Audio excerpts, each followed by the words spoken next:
সম পরিমাণ গুরুত্বের সাথে যেন মালই ইবাদত করে। যুগল বর্ণনা আল্লাহ পাকের কালামে আল্লাহ তাআলা দুই ইবাদতকে একত্রিত করে আলোচনা করেছেন। আমাদের সমাজে কিছু মানুষ আছে যে মানুষগুলো নামাজ পড়ে কিন্তু যাকাত দেয় না, আছে না? নেককার মানুষ ইবাদত বন্দিগি করে মগর সাদাকা খায়রাত করে না। এমনকি তার ভেতরে বখিলামি এত বেশি যে কোনো সময় টাকা পকেটে নিয়ে বাজারেও যায় না। যদি কিছু কিনা খাইতে হয় না খেয়ে ঘুরে বেড়ায়, কেউ খাওয়াইলে খায়। অথচ আল্লাহ তাআলা তাকে খরচ করার মতো অর্থ দান করেছেন। যদি কারোর ভেতরে এই বখল পাওয়া যায়, বখিল আল্লাহর জান্নাত বঞ্চিত, নবীজির ধমকি আছে। এই কারণে আল্লাহ তাআলা আল্লাহর কালামে আল্লাহ তাআলা বদনি ইবাদতের কথা যেমন বলেছেন, জোড়া করে মালি ইবাদতের কথাও আল্লাহ তাআলা কোরআনে আলোচনা করেছেন। আকিমুস সালাহ ওয়া আতুজ যাকাহ। আল্লাহর কালামের আরেকটা যুগল বর্ণনা। এই ভয় তাড়াতাড়ি দোনো হাত উপরে তোলেন, আওয়াজ বাড়াও, আরো আমার কানে আওয়াজ দেন, আওয়াজ বাড়াও, সোজা করেন, ডান হাত নামান। দেখছেন শুনতে আপনাদের কত দেরি হয়েছে? নামাইতে বলছি, নামাইতে পারে না। দোনো হাত তোলেন, বাম হাত নামান, আবার ডান হাত বাম হাত দোনো হাত তোলেন, খুলে দেন, নাড়াচাড়া দেন, জবান খুলে আওয়াজ করে বলেন আল্লাহু আকবার। আরো জোরে করে বলেন আল্লাহু আকবার। বলেন সুবহানাল্লাহ, আলহামদুলিল্লাহ, লা ইলাহা ইল্লাল্লাহ, আল্লাহু আকবার। হাত নামান, ইকো বন্ধ করে দাও, ইকো বন্ধ করো, আওয়াজ বাড়াও। এই আবার ডান হাত তোলেন, তুলছেন সবাই? আমার এই যেমন হাত তোলা নামার সময় আমার দিকে ছিলেন, আমার সাথে ছিলেন। কিছু কথা যখন বলি তখন খুব খেয়াল করে এদিকেই থাকেন। তলবে ইলম যারা আয়া পড়ছ তারা একটু তাওয়াজ্জু আলোচনার দিকে যদি রাখো, তাহলে আলোচনার কথাগুলো তোমার অনেক দিন স্মরণ থাকবে এবং এগুলো তোমাকে হয়তো বা উপকার করবে। আল্লাহ তাআলা আদবের সাথে কিছু কথা বলার এবং শোনার তৌফিক দান করেন। আওয়াজ করে বলুন আমিন। তা আমি আমার আলোচনার পয়লা কথা, কেন কেন বন্ধ করো, আলোচনার পয়লা কথা যেটা বলতেছিলাম, তুমি কি এই এই মনিটরের আওয়াজ না বাড়ায় তোমার ওই ওইটার আওয়াজ বাড়াও, হর্নের আওয়াজ বাড়াও, ভেতরে হর্নের আওয়াজ বাড়াও, বাহিরের হর্নের আওয়াজ কমাও। ভেতরে হর্নের আওয়াজ বাড়াইতে হবে, কানে আওয়াজ দিতে হবে। মনিটরের আওয়াজ বেশি লাগবে না, এটা কেন কেন করে না, চলুক কিন্তু কমায় দিলেই হবে। ওই দিক থেকে পারলে একটা হর্ন এই স্টেজের দিকে দিলে হয়। আপনারা এখন শুনতে পাচ্ছেন সবাই? শুনেন? আমি শুরু করতে পারি? আমার আলোচনার পয়লা কথা আমি যেটা বললাম যে আল্লাহর কালামের যুগল বর্ণনার ভেতরে একটি যুগল বর্ণনা, যেখানে নামাজের কথা আছে সেখানে যাকাতের কথা আছে। আল্লাহর কালামের যুগল আর একটা বর্ণনা হলো আল্লাহ তাআলা যেখানে আল্লাহর ইতাআত করতে বলেছেন সেখানে আল্লাহ তাআলা নবীর ইতাআত করতে বলেছেন। আতিউল্লাহ ওয়া আতিউর রাসূল, এটি আল্লাহর কালামের একটি যুগল বর্ণনা। কারণ নবীর ইতাআত ছাড়া আল্লাহর ইতাআত করা সম্ভব নয়। যার নবীর ইতাআত হয় তার আল্লাহর ইতাআতও হয়ে যায়। কারণ নবীর ইতাআত ছাড়া কোনো বন্দিগি আল্লাহর কাছে বন্দিগি নয়। আর নবীর ইতাআতে যদি নিজের ব্যক্তিগত হাজত কেউ পূরণ করে, কাজায় হাজত যদি কেউ পূরণ করে, অর্থাৎ পেশাব পায়খানাও যদি নবীর তরিকায় কেউ করে, তাহলে সেটাও ইবাদতে পরিণত হয়ে যায়। সুবহানাল্লাহ। আগামীকালকে বললেন থাকে সুবহানাল্লাহ বলার সুযোগ আসলে বলে বলেন, বাড়িতে তো বলা হয় না। আল্লাহর রাসূলের ইতাআত যদি কেউ করে, তাহলে তার ব্যক্তিগত কাজগুলো ইবাদতে পরিণত হয়ে যায়। সুবহানাল্লাহ। তাকমিলে মারিফত হে মোহাব্বত রাসূলুল্লাহ কি, तकमील मारिफत है मोहब्बत रसूलुल्लाह की, है बंदगी खुदा की है इताअत रसूलुल्लाह की, है बंदगी खुदा की है इताअत रसूलुल्लाह की। अतीउल्लाह व अतीउर रसूल, कारण नबीजीर इताअत करले जिंदगी बंदिगी হয়ে যায়। যাদের ভেতরে নবীর ইতাআত এসে যায়, তাদের গোটা জিন্দেগিটাই বন্দিগি হয়ে যায়। এই কারণে আল্লাহ তাআলা আল্লাহর কালামে যেখানেই আল্লাহ পাকের ইতাআতের কথা বলেছেন, সেখানে নবীর ইতাআতের কথা বলেছেন। আল্লাহর কোরআনের আরেকটা যুগল বর্ণনা হলো, যেখানে আল্লাহ তাআলা আল্লাহর গোলামি করার আদেশ করেছেন, আল্লাহ তাআলা যেখানে আল্লাহর গোলামি করার আদেশ করেছেন, আল্লাহ তাআলা সেখানে মা বাবার খেদমত করার আদেশ করেছেন। ওয়াকাযা রাব্বুকা আল্লা তা'বুদু ইল্লা ইয়াহু ওয়া বিল ওয়ালিদাইনি ইহসানা। ইবাদত করবা আল্লাহ আর খেদমত করবা বাবা মার, ইহসান করবা বাবা মার। আল্লাহর কালামে আল্লাহর ইবাদতের সাথে মা বাবার খেদমত অথবা মা বাবার সাথে ইহসানকে জোড়া বানালেন কেন? তার বহু কারণের ভেতরে একটা কারণ হলো, সন্তানকে মা বাবা মোহাব্বত করে সবচেয়ে বেশি, বান্দাকে আল্লাহ মোহাব্বত করেও হাজার কোটি গুণ বেশি। আল্লাহু আকবার বল। অর্থাৎ আমাদেরকে আমাদের মা বাবার চাইতে ভালোবাসার কেউ নাই। ভাইয়ের ভালোবাসার চাইতে মা বাবার ভালোবাসার পাওয়ার বেশি, বিবির ভালোবাসার চাইতে মা বাবার ভালোবাসার পাওয়ার বেশি, বাবার ভালোবাসার চাইতেও মার ভালোবাসার পাওয়ার বেশি। মা বাবা উভয়ের ভালোবাসা সবচেয়ে পাওয়ারফুল ভালোবাসা। মা বাবার ভালোবাসা সবচেয়ে বেশি, এ কারণে মা বাবার হক সবচেয়ে বেশি।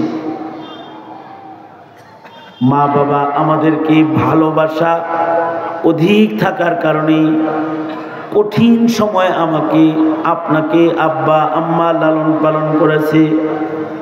যখন আপনার আমার পাশে কেউ ছিল না, আল্লাহ পাকের রহমত আর মা বাবার খেদমত। বাচ্চা ছিলাম, বাচ্চার সময় আল্লাহ পাকের রহমত আমাদেরকে হেফাজত করেছে। মায়ের পেটে আল্লাহর রহমতে আমাদের হেফাজত হয়েছে। আল্লাহর ভালোবাসায় মায়ের পেট থেকে আমরা দুনিয়ার এই জগতে এসেছি। আল্লাহর ভালোবাসায় ছোট্ট বদনে শ্বাস প্রশ্বাস, দেহের সকল অঙ্গ প্রত্যঙ্গ আল্লাহ তাআলার রহমত দিয়ে সচল রেখেছেন। আল্লাহ তাআলা ভালোবাসা দিয়ে বান্দাকে লালন পালন করেছেন। আর জন্মের পরে এই অচল মানুষটার খেদমত ভালোবাসা মা বাবার অন্তরে পুঁতে দিয়ে আল্লাহ তাআলা মা বাবা দিয়া বাচ্চার খেদমত করাইছেন। এ কারণে আল্লাহ তাআলা বলেন খেদমত করবা মা বাবার আর ইবাদত করবা আমার।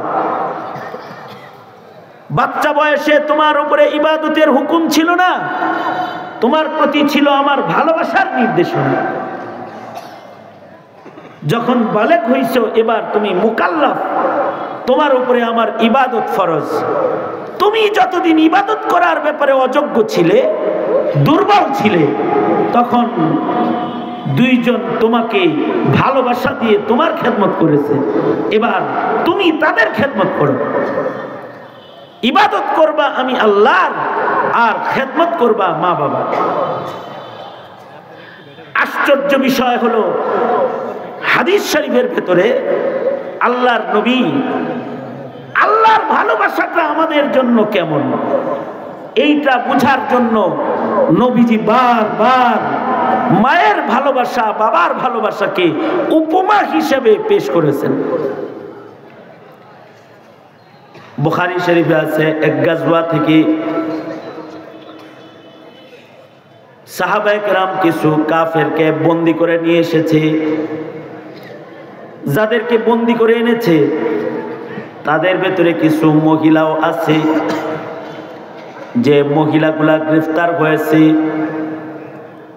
এই মহিলাদের ভেতরে একটা মহিলা এমন আছে যে তার বাচ্চা তালাশ করতেছে, অর্থাৎ তার দুধের বাচ্চা, শিশু বাচ্চা যুদ্ধের ময়দানে সে হারিয়ে ফেলেছে।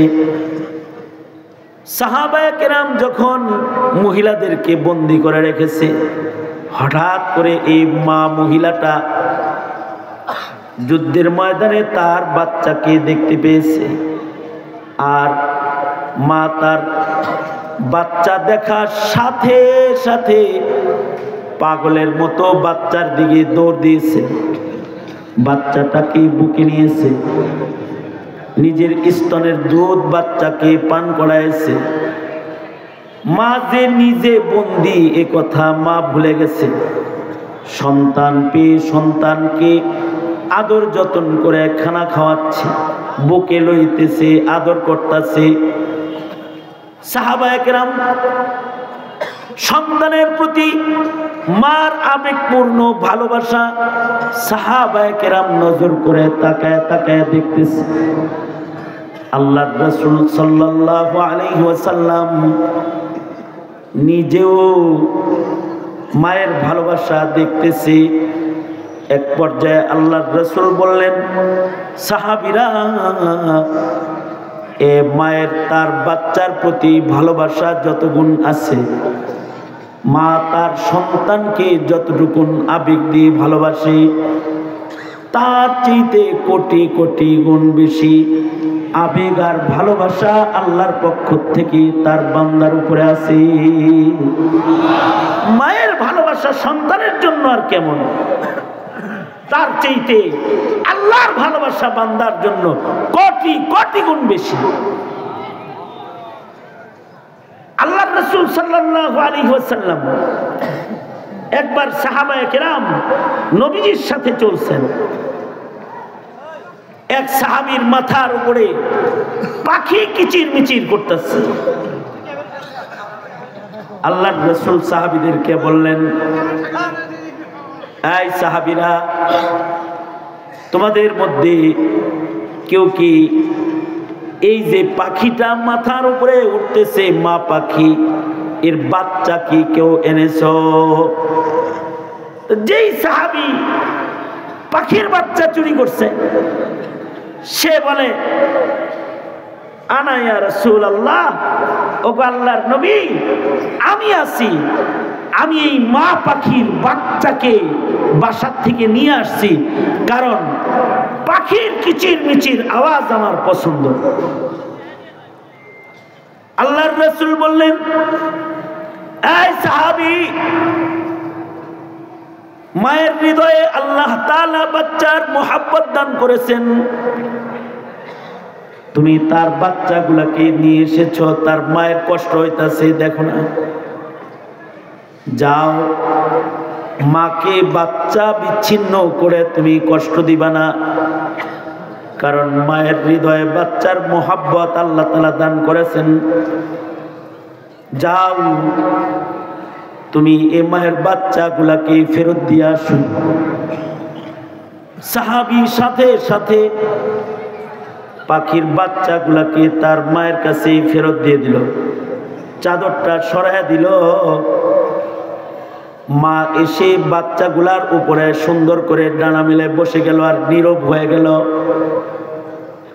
আল্লাহর রাসূল বলেন, সাহাবীরা, দেখছ বাচ্চা কাছে পাওয়ার পরে তার মা কত শান্তি পেয়েছে। তোমাদেরকে আল্লাহ তাআলা কাছে পেলে তার চাইতে 1000 কোটি গুণ বেশি শান্তি পাবে। মুহাদ্দিসিন বলেন, বান্দা আল্লাহর কাছে যাবে কেমনি? আল্লাহর কাছে বান্দা যাবে ইবাদতের মাধ্যমে, ঈমানের মাধ্যমে, ইবাদতের মাধ্যমে। বান্দার রবের কাছে যখন চলে যাবে, মা বাচ্চা পায়া যতটুকুন সন্তুষ্ট, আল্লাহ তাআলা তার বান্দারে পাইলে তার চেয়ে বেশি সন্তুষ্ট হয়ে যায়। আল্লাহর রাসূল আরেক হাদিসে এভাবে মায়ের ভালোবাসা দিয়ে আল্লাহর ভালোবাসা বুঝালেন। সাহাবায়ে কেরাম একবার যুদ্ধের ময়দান থেকে, এক গাজওয়া থেকে ফেরত আসতেছেন। আল্লাহর রাসূল নিজের সাথে আছেন। হঠাৎ করে দেখলেন এক মহল্লার পাশ দিয়ে সাহাবায়ে কেরাম অতিক্রম করছেন। হঠাৎ করে দেখলেন যে এই মহল্লার একটা মহিলা চুলা জ্বালাইছে, রান্না করতেছে। এই যুগের চুলা না তো, এই যুগের চুলা তো ডিজিটাল চুলা, আগুন ছড়ায় না। এমনকি লাকড়ির চুলাকেও মানুষ এখন ইঞ্জিনিয়ার দিয়ে বানায়, যেন তার থেকে ধোঁয়া না ছড়ায়, যেন চুলার আগুন বাইরে চলে না আসে। ডিজিটাল চুলা এখন আমাদের বিভিন্ন মাদ্রাসাগুলোতে লাকড়ির চুলাও ইঞ্জিনিয়ার দিয়ে বানানো হয়। লাকড়ির চুলা, এই দরবেশ, আমি আপনাকে দেখতেছি, আমি অন্ধ হুজুর না, কিন্তু লাগাইছেন মনে মনে ভাবতেছেন, হুজুর এটা তাকবীর দেব, তাকবীর দিব, চলে যাও, কি কয় এগুলো?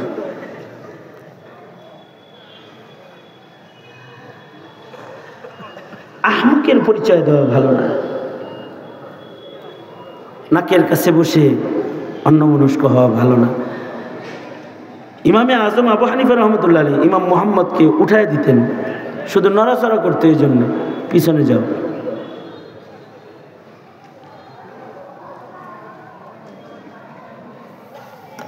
এখনকার চুলা, আমাদের মাদ্রাসাগুলোতে যে চুলা বানায়, লাকড়ির চুলা, এটা ইঞ্জিনিয়ার দিয়ে বানায়। ইঞ্জিনিয়ার দিয়ে বানাইলে কি লাভ হয়?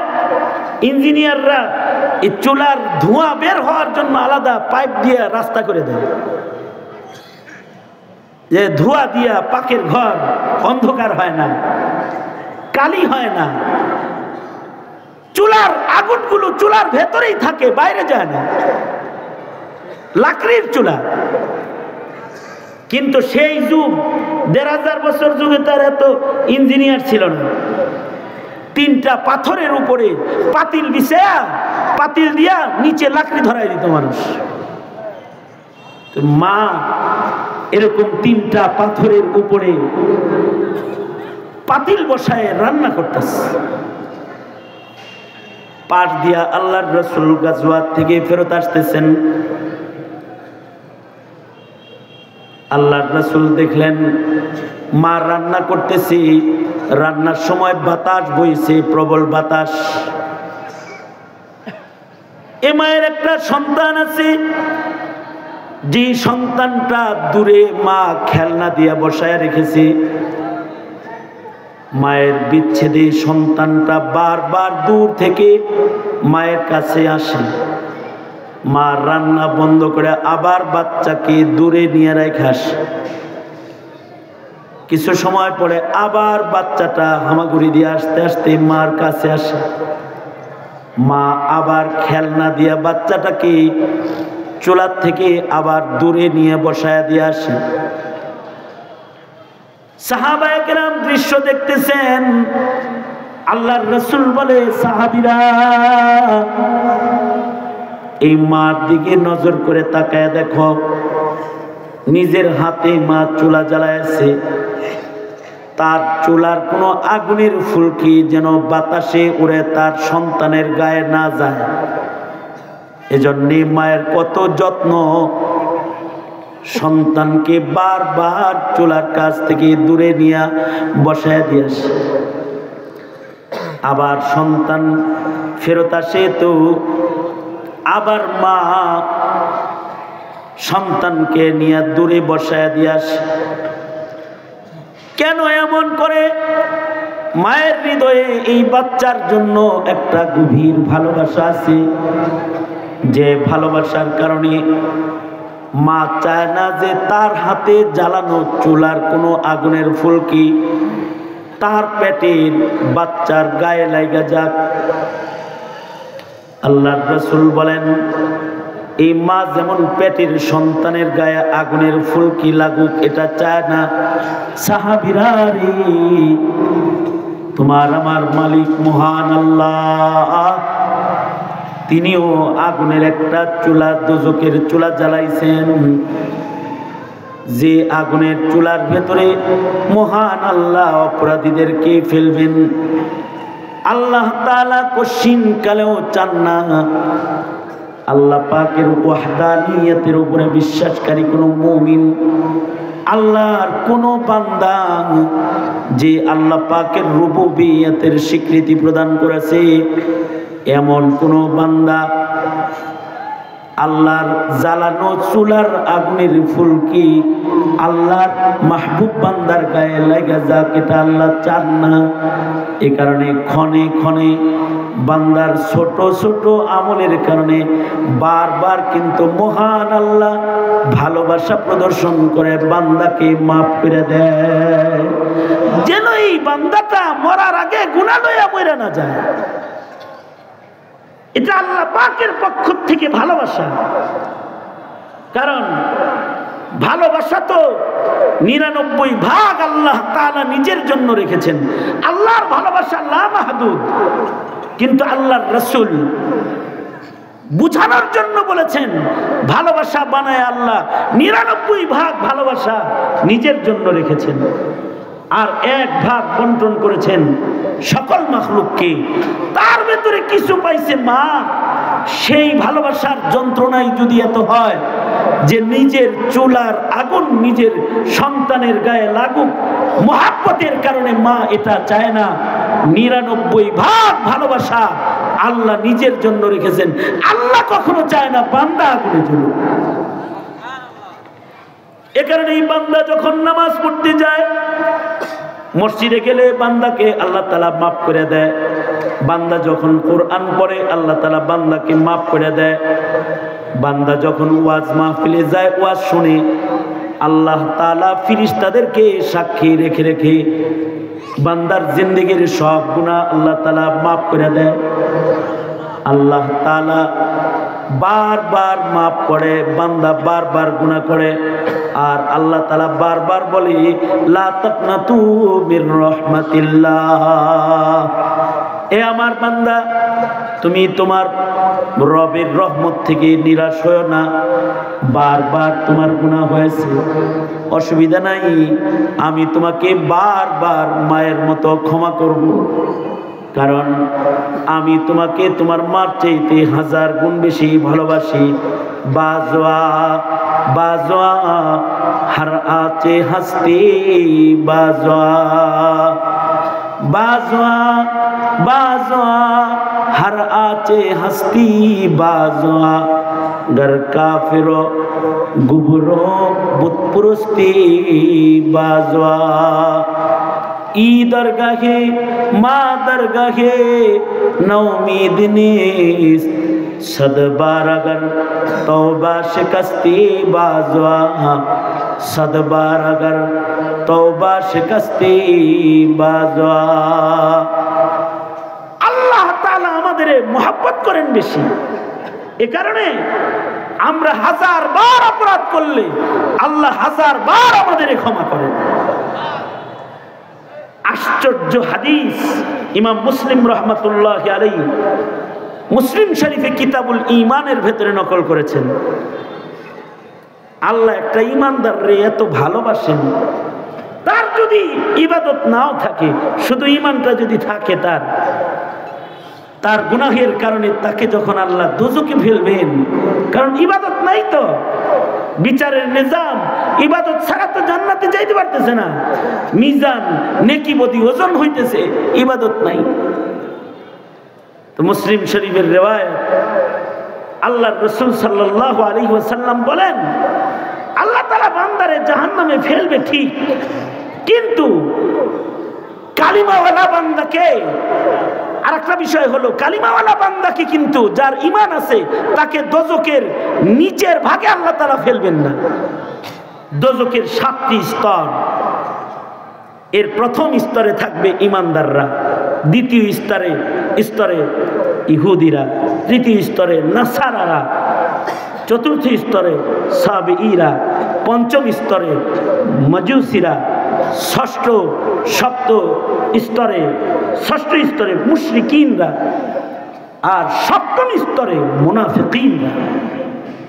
ইন্নাল মুনাফিকিনা ফি দারকিল আসফালি মিনান নার, মুনাফিককে দোজখের একেবারে শেষ সীমানায় রাখবে। দোজখের শেষ সীমানাটা কত দূর, জাহান্নাম কতটুকুন গভীর, উপর থেকে একটা পাথর দোজখের নিচে ফেলে দিলে নিচে যাইতে 7000 বছর লাগবে, কোন বর্ণনায় আছে 70000 বছর লাগবে। অর্থাৎ উপর থেকে একটা পাথর নিচের দিকে যদি ছাড়া হয়, স্পিডটা কিরকম হয়, যদি জাহান্নামের উপর থেকে কোনো পাথর নিচে ফেলা হয়, তাহলে দোজখের তলদেশে যাইতে 7 মতান্তরে 70000 বছর লাগবে। তার মানে এত গভীর জাহান্নাম, এর ভেতরে সবচেয়ে নিচের স্তর যেটা, সেখানে আল্লাহ তাআলা মুনাফিকদেরকে রাখবে, যারা চলতো ঈমানের বেশি কিন্তু ভিতরে নেফাকি রাখতো। এই কারণেই হযরত উমর, আবু বকরও নেফাকাতের ভয়ে কান্ত, কারণ একেবারে নিম্ন স্তরে মুনাফিককে রাখা হবে, আর মুমিনকে রাখা হবে জাহান্নামের একেবারে উপরের স্তরে।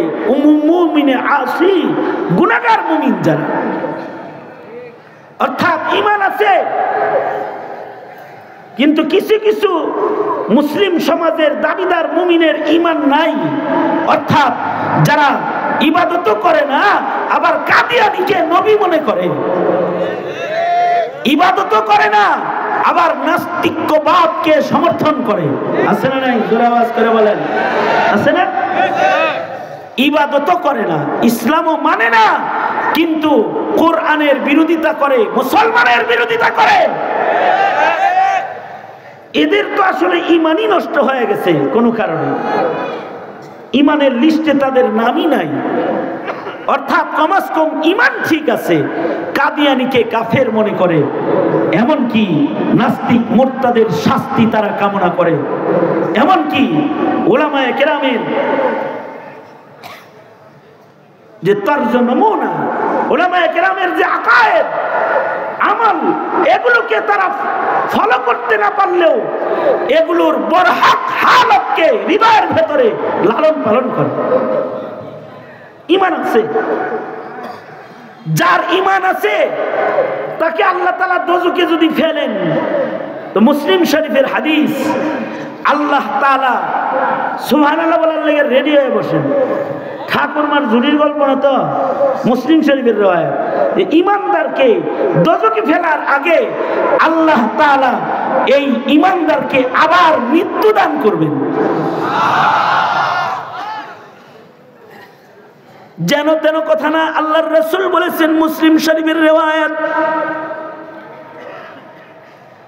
ইমানদারকে দোজখে ফালানোর আগে আল্লাহ তাআলা আবার তাকে মরণ দান করবেন।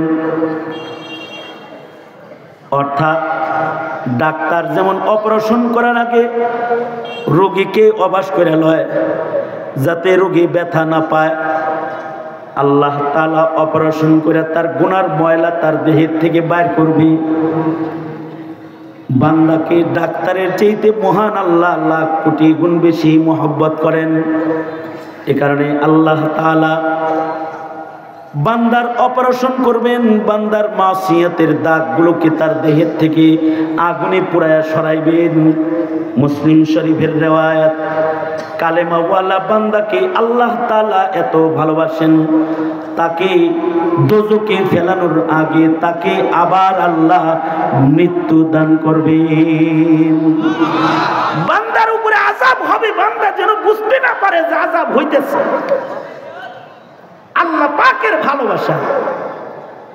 এবার আযাবের পাপের সাজা দেওয়া যখন শেষ হবে, তখন আবার এই বান্দাকে দোজখ থেকে আল্লাহ যখন বের করবেন, আগুনে পুইরা দেহটা কালো হয়ে গেছে, কয়লা হয়ে গেছে, আল্লাহ তাআলা নহরে হায়াতে বান্দাকে গোসল করাইবেন, জীবন দিবেন এবং নহরে হায়াতে গোসল করাইবেন।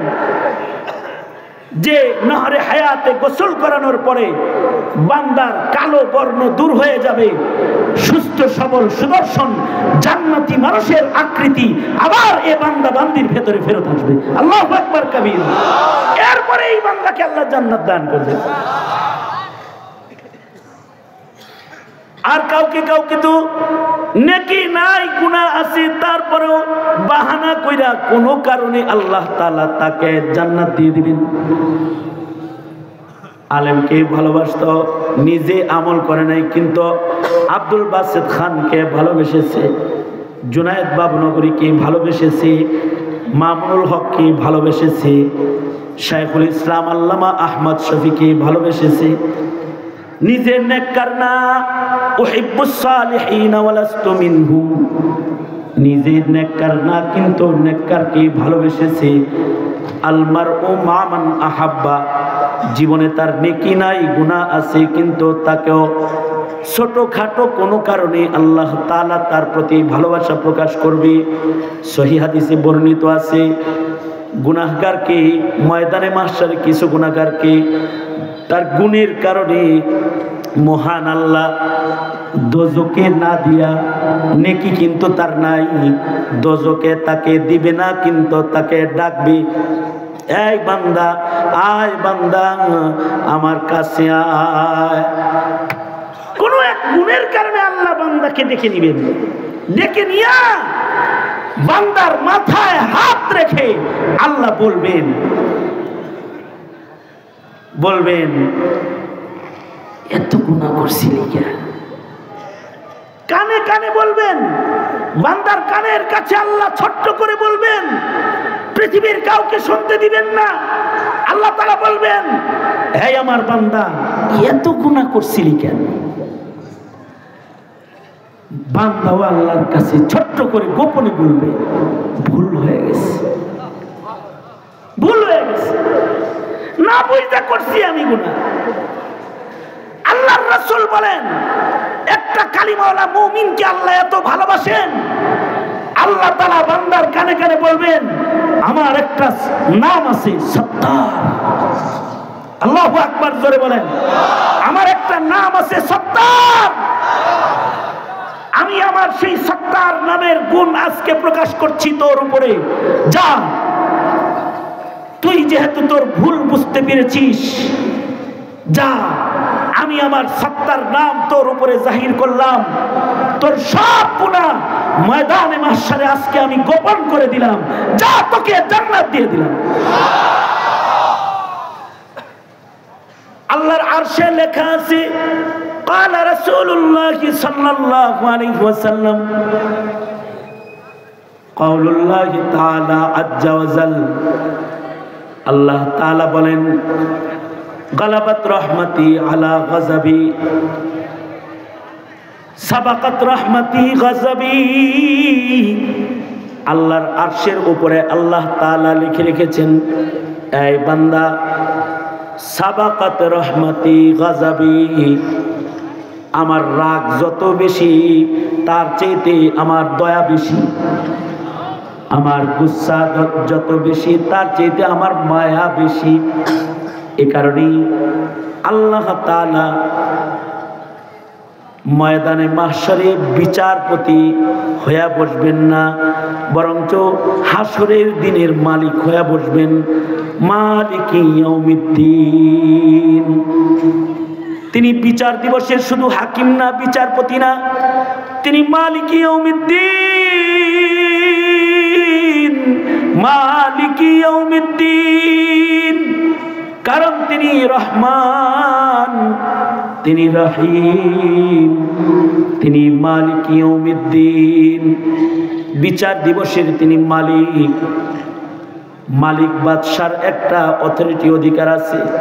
হাকিম যদি কাউকে মৃত্যুদণ্ড দিয়ে দেয়, বাদশার অধিকার আছে, রাষ্ট্রপতির অধিকার আছে।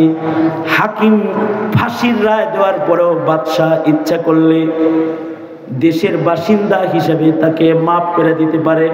আল্লাহ বলেন, আমি মালিক ইয়াউমিদ্দিন, আমি রহমান, আমি রহিম, আমি তোর রব, আমি তোর প্রতিপালক, আমি তোকে ভালোবাসি।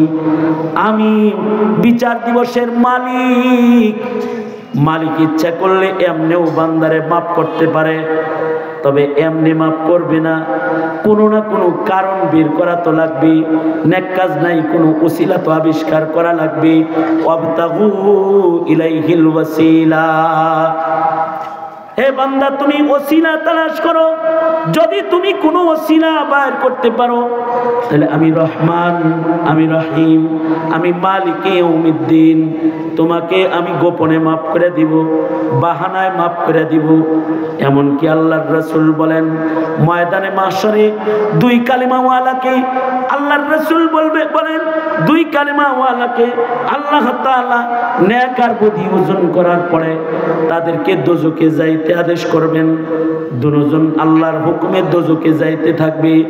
একজন দোজখের দিকে যাবে আর ফিরা ফিরা আল্লাহর দিকে তাকাবে।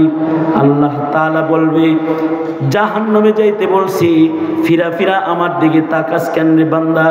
বান্দা বলবে, আল্লাহ আলেমদের মুখে বেতুয়া মাদ্রাসায় শুনেছি তুমি রহমান, তুমি রহিম, তুমি মালিক ইয়াউমিদ্দিন, সাবাকাত রহমতি গাযাবি।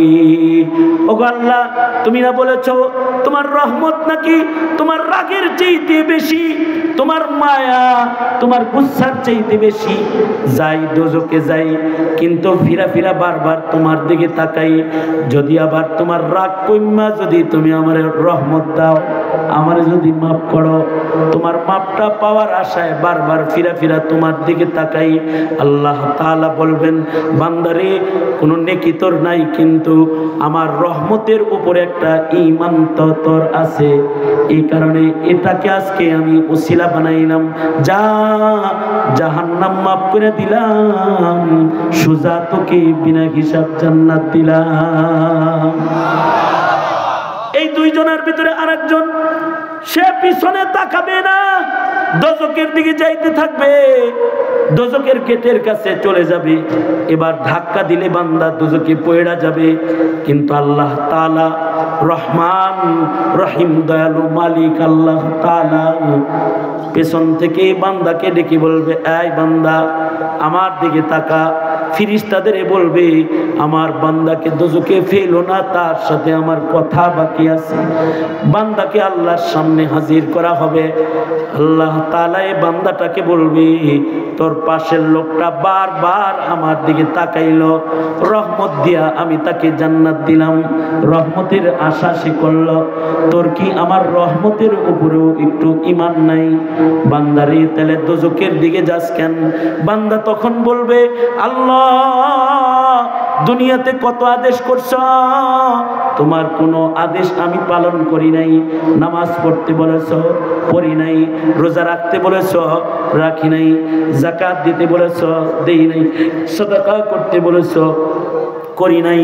পর্দা করতে বলেছ, করি নাই। তোমার কোনো হুকুম দুনিয়াতে আমি পালন করি নাই। ওগো আল্লাহ, আজকে বিচার দিবসে তুমি আমাকে একটা হুকুম করেছো, বান্দা দোজখে যাও। ওগো আল্লাহ, আজকের এই হুকুমটাও যদি পালন না করি, তোমার বান্দা হওয়ার মতো কোনো দলিল প্রমাণ তো আমার কাছে থাকে না। কমাস কম আজকের হুকুমটা পালন করে তোমার বান্দা হওয়ার মেহনত আমি করেছি, তাই দোজখের দিকে যাইতেছি। আল্লাহ তাআলা বলবে, বান্দা দুনিয়াতে হুকুম না মানলে হাসরের মাঠে আজকে তো হুকুম মানছস।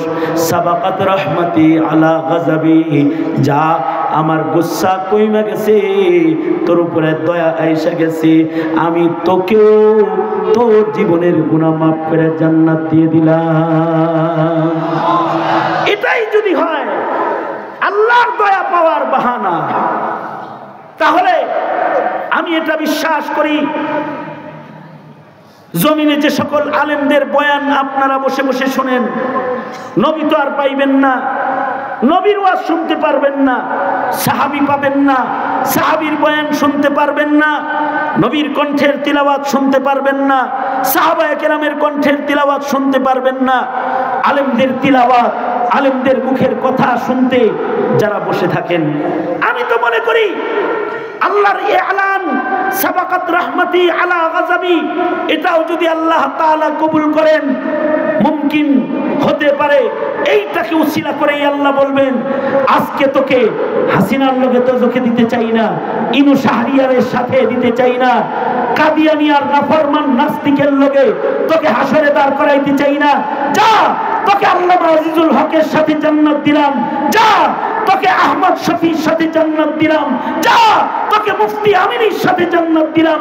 যা, তোর আলেম ভক্ত আলেমদের লগে তো করে মাফ করে জান্নাত দিয়ে দিলাম।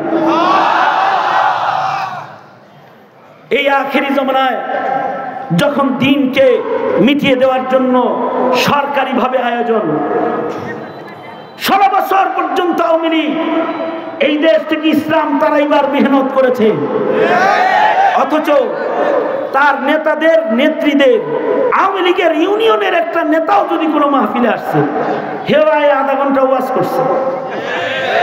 কিন্তু দুঃখজনক বিষয় হলো তার ওয়াজগুলা কোরআন হাদিস বা আল্লাহ রসুলের ওয়াজ ছিল না। তার ওয়াজ ছিল আমাদের নেত্রী ডেলি তাহাজ্জুদ করে, আমাদের নেত্রী ইশরাকের নামাজ না পড়ে উঠে না, আমাদের নেত্রী ডেলি কোরআন শরীফ পড়ে 3 পারা 5 পারা, আমাদের নেত্রী এই পর্যন্ত হাতাওয়ালা জামা পড়ে, আমাদের এই নেত্রী ঘুমটা দেয়, আমাদের নেত্রী কওমি সনদের স্বীকৃতি দিয়েছে, আমরা ইস্তেমার জায়গা দিয়েছি, আমরা ইসলামিক ফাউন্ডেশন করেছি, আমরা নেককার একটা পরহেজগার রাবিয়া বসরির অনুসারী। এইগুলা তারা ওয়াজে বলতো মাহফিলে এসে এসে, কিন্তু একদিকে রসালো কথাগুলো তারা বলেছে, আর একদিকে 17 কোটি মুসলমানের শিক্ষা সিলেবাসকে কেটে টুকরা টুকরা করে ওয়াহদানিয়াত, ইসলাম আর মুসলমানিত্ব আর একত্ববাদকে বিদায় করে স্কুল কলেজ ইউনিভার্সিটিগুলোর শিক্ষার ভেতরে নাস্তিকতা আর হিন্দুত্ববাদ দিয়ে ভরপুর করে ফেলেছে। আস্তে একদিকে তারা বলেছে আমরা ইস্তেমার জায়গা দিয়েছি, আর একদিকে যুগ যুগ ধরে দাওয়াত ও তাবলীগের আদর্শিক ইতিহাস, যে ইস্তেমার মাঠে কোটি কোটি মানুষ একত্রিত হয়েছে, লক্ষ লক্ষ জনতা একসাথে ইস্তেমার বয়ান শুনেছে, কারোর পায়ের উপরে ভুলবশত লক্ষ লক্ষ জনতা এক কাতারে ঘুমিয়ে এক সামিয়ানার নিচে, যারা একজনের পায়ের উপরে পা দিয়ে আঘাত করে নিজের অজান্তে একটা পাড়া দেয় নাই, এই আওয়ামী লীগ হেলমেট বাহিনী তারা ইস্তেমায় প্রবেশ করিয়ে ইস্তেমার দাওয়াত ও তাবলীগের মুবারক কাজের বরকতপূর্ণ ময়দানকে কারবালার রক্তের রঙে রঙিন করেছে। আলেম ওলামার রক্ত তারা ঝরিয়েছে।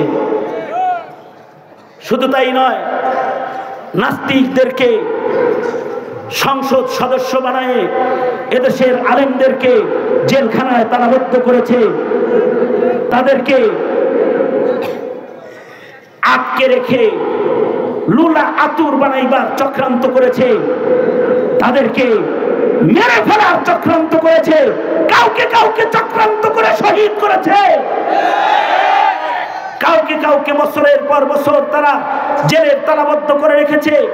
সরকারি আয়োজনে এই দেশ থেকে যারা সম্পদ লুট করে রিজার্ভ ফান্ড খালি করেছে, যারা এদেশের সম্পদকে বাহিরে পাচার করেছে, দেশকে শূন্য যারা করেছে, তাদের তদন্ত না করলেও দুদক দিয়ে এদেশের মাদ্রাসার মুহতামিম ও মাদ্রাসার অ্যাকাউন্টকে তারা জব্দ করার চেষ্টা করেছে, হিসাব নেওয়ার চেষ্টা করেছে।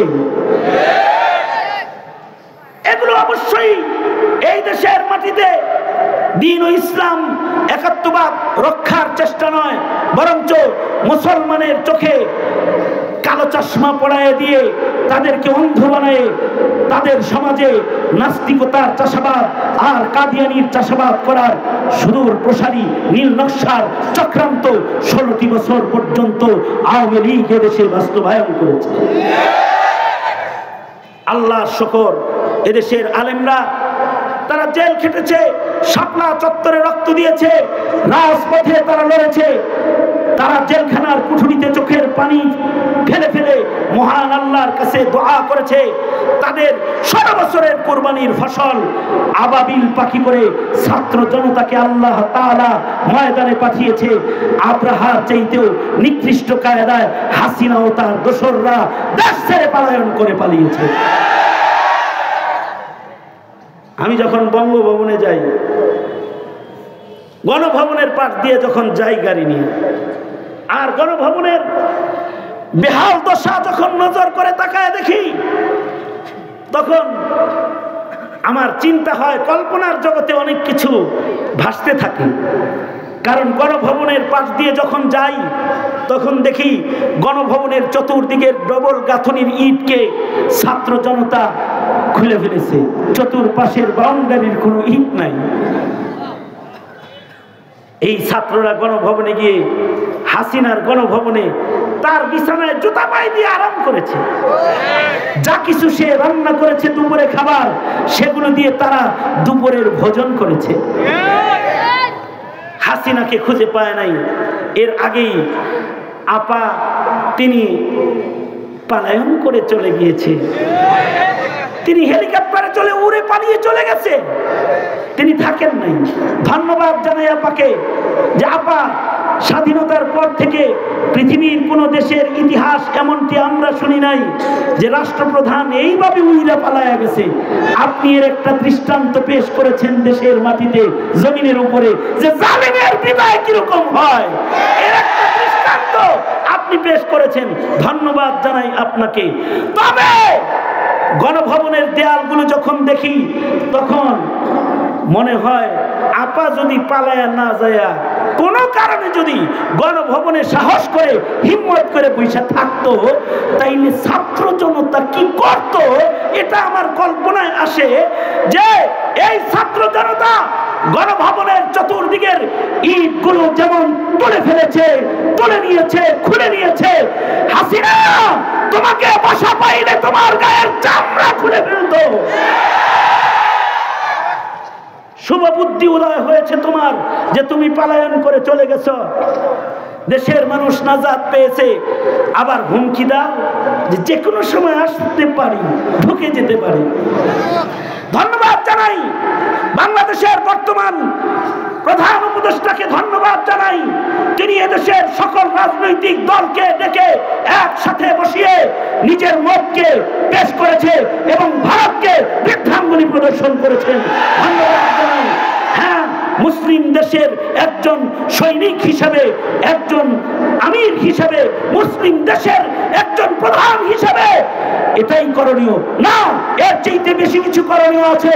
তাহলে এই মুসলমানের মাটিতে কোন হিন্দুত্ববাদের, চাষাবাদের স্বপ্ন দেখা, কোন ওই আদর্শভ্রষ্ট নেত্রী যে পলায়ন করেছে তার কোন চালা চামুন্ডা এই দেশে হিন্দুত্ববাদ, চাষাবাদের চেষ্টা করলে মূল থেকে, জাত থেকে উপড়ে ফেলে দিল্লি পাঠিয়ে দেওয়া হবে।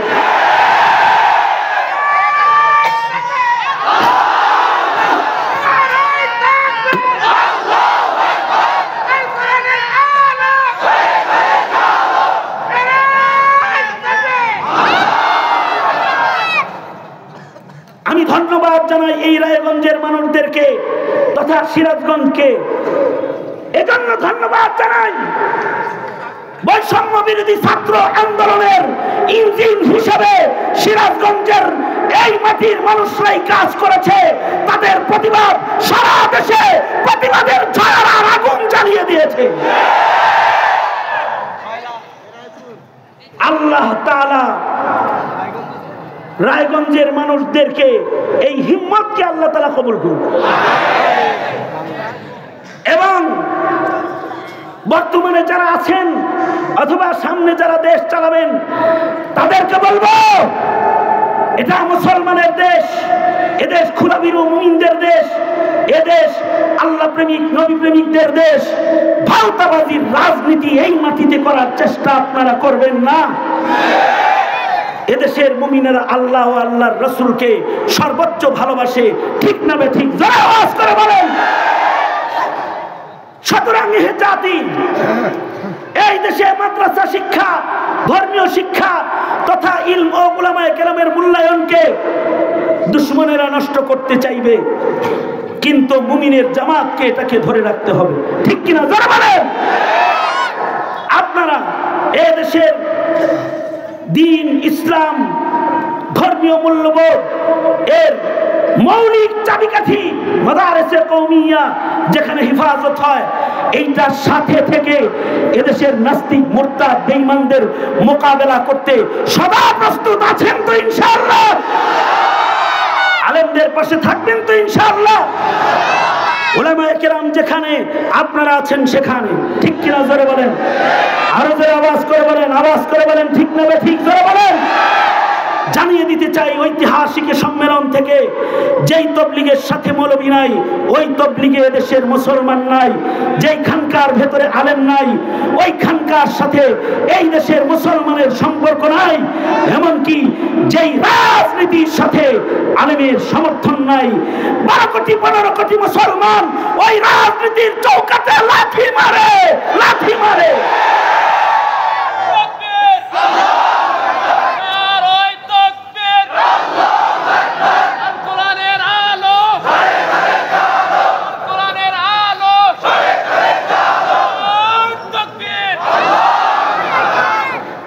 সুতরাং এই দেশে যদি ইসলামের মূল্যবোধ প্রতিষ্ঠা করতে হয়, তন্ত্র মন্ত্রের দিন শেষ, কোরআন সুন্নাহর বাংলাদেশ গড়তে হবে।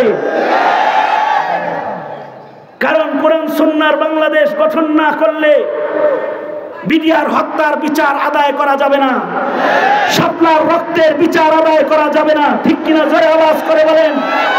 বাংলার রাজপথে যত রক্ত ঝরেছে এ রক্তের বিচার হতে হবে, ঠিক কিনা? জোরে আওয়াজ করে বলেন। আপা 21 বছর পরে স্বাধীনতা বিরোধী শক্তির বিচারের জন্য যদি যুদ্ধ অপরাধী ট্রাইব্যুনাল গঠন করে 21 বছর পরে বাংলাদেশের জমিনে এসে আপনি বিচার করতে পারেন, আল্লাহ যদি আপনারে বাঁচায় রাখে 21 বছর নয় 51 বছর পরেও এদেশে আসলে আপনার বিচার হবে। কারণ এদেশের মুসলমানরা ইমানের উপরে আঘাত বরদাস্ত করে না, করে নাই, করবেও না, ঠিক কিনা? যারা বলে। সুতরাং এ জাতি আলেমদের সাথে আছি তো ইনশাআল্লাহ? যে আওয়াজ করে বলেন, আছি তো ইনশাআল্লাহ? কারা কারা আব্দুল বাসিত খান সাহেবের সাথে আছেন? এই মাদ্রাসাকে দেখে রাখবেন তো ইনশাআল্লাহ? এই মাদ্রাসার দেখভাল করবেন তো ইনশাআল্লাহ? হাত নামান। আমি 5টা মিনিট একটু এই মাদ্রাসার জন্য নবী প্রেমিকদেরকে আহ্বান করব। কার নামটা আমি প্রথম লেখাতে পারি 100 বস্তা 50 বস্তা সিমেন্ট এই নির্মাণ কল্পে আপনি একটু পিতামাতার নামে দান করবেন, একটু মেহেরবানি করে হাতটা একটু তুলে একটু দেখাবেন, আমরা তার জন্য দোয়া করব আল্লাহ তাআলা যেন এ দানের বদলায় তাকে নবী পাকের সাথে হাউজে কাউসার শাফাআত দান করেন। 1 নাম্বার নামটা কাল লেখাইতে পারি। একজন নড়াচড়া করবেন না, তাকরীম তেলাওয়াত করবে, ক্যামেরাগুলো নামাইতে হবে, সব ক্যামেরা বন্ধ থাকবে, সব ক্যামেরা এখন বন্ধ থাকবে, সব ক্যামেরা বন্ধ থাকবে। এই ক্যামেরা নামাও না কেন? হ্যাঁ না না নামে না, নামাও, ঘুরাও ঘুরাও, এদিকে থাকবে না, ঘুরাও, হয়তো নামাও, অন্যদিকে ঘুরাও।